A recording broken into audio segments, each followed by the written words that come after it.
There is a subheading here titled What Couples Fight About. So, what are the tiny issues that cause couples to battle each other? Is it money, sex, in laws? Not always. It generally takes very little for the four to fly in most marriages.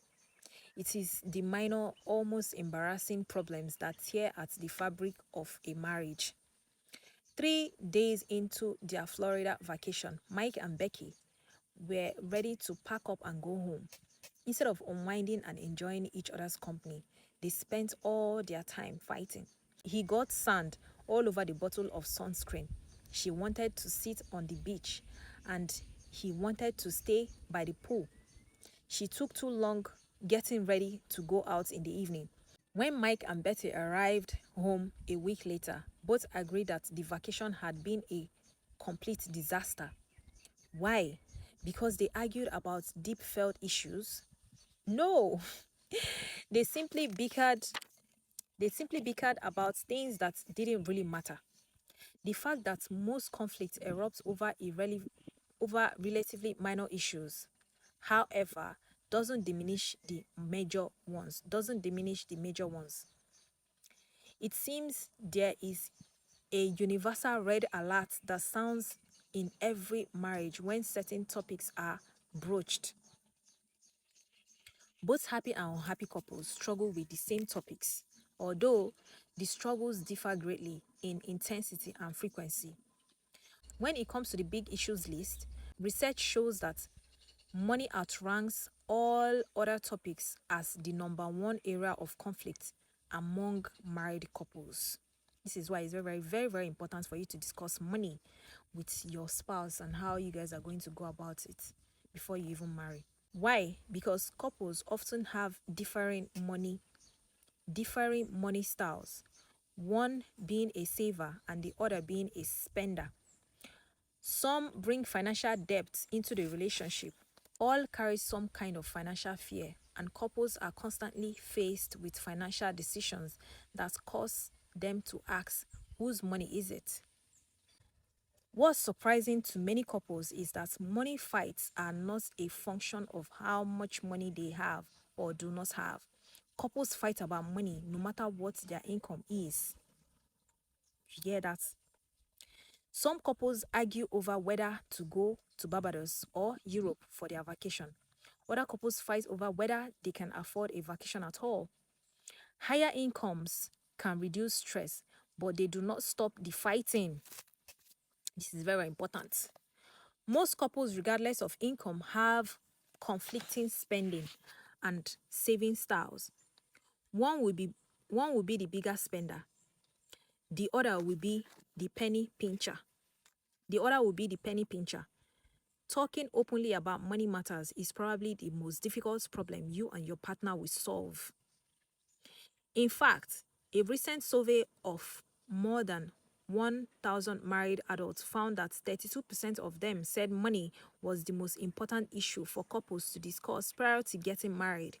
Again, that's very, very important. And that is why we have devoted a special exercise in the workbook to help you get very practical about setting up a budget, saving together, paying bills, exploring spending styles, and all those other financial matters. Money talks, and so can we. Money is the opposite of the weather. Someone said, nobody talks about it, but everybody does something about it. This exercise will not only ensure that you talk about money together, but it will ensure that how you handle your money as a couple will be wise and profitable. Okay. And there is a question here titled, what is your money matrix? And it says, have you explored each other's financial skills, attitude, and history? It is a personal topic, we know, and that is why we've built a personal money matrix right into the Saving Your Money Before It Starts assessment. And those that have money can take this because it's paid. If you're using the assessment, you will not only uncover each other's money styles, but your financial fears and desires.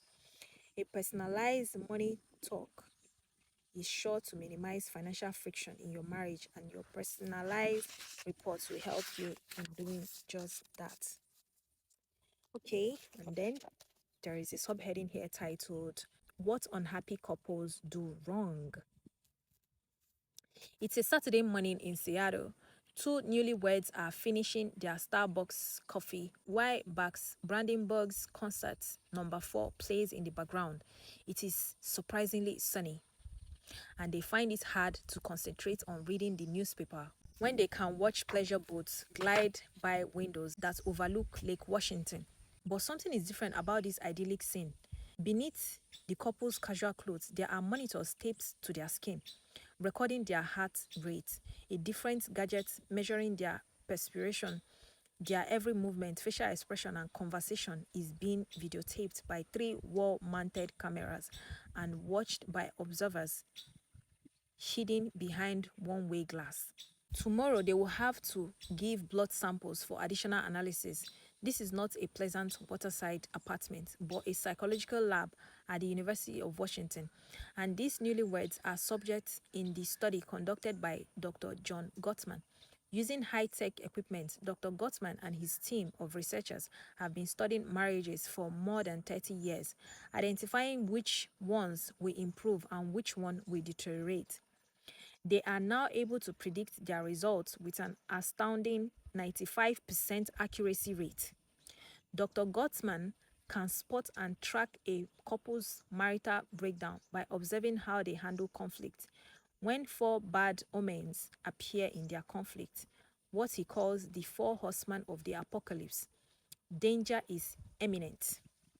For, for as each horseman arrives, he paves the way for the next. These 4 disastrous way of interacting will sabotage your attempt to resolve conflicts constructively. In order of least to most dangerous, they are criticism, contempt, defensiveness, and stonewalling. And in the next chapter, we are going to read about these dangerous, four dangerous lists.